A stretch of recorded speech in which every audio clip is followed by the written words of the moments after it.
আসসালামু আলাইকুম বন্ধুরা, আজকে আমি চলে এসেছি মুর্শিদাবাদ জেলা নবাবের শহরে। তো আজকে সারাদিন এখানেই থাকবো এবং এখানেই সব কিছু পার্কিং লোকেশনটা আপনাদেরকে আমি দিতে থাকবো।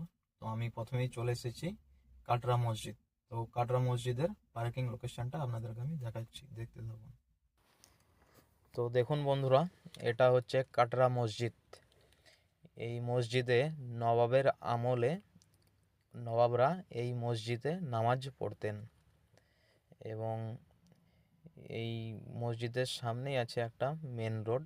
মেন রোডের সাইডে আপনার এই মসজিদটা, এই দেখুন, এই মেন রোডের সাইডে সব গাড়িগুলো পার্কিং করা যাবে। এখানে কোনো পার্কিং চার্জ নেই।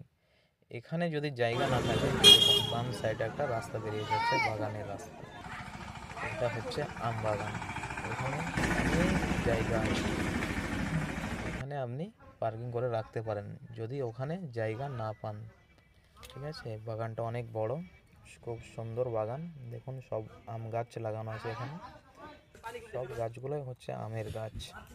তো এখানে বিন্দাস গাড়ি পার্কিং করে রাখতে পারেন, কোনো সমস্যা নেই এবং কোনো পার্কিং চার্জও নেই, এখানে ফ্রিতে রাখতে পারেন।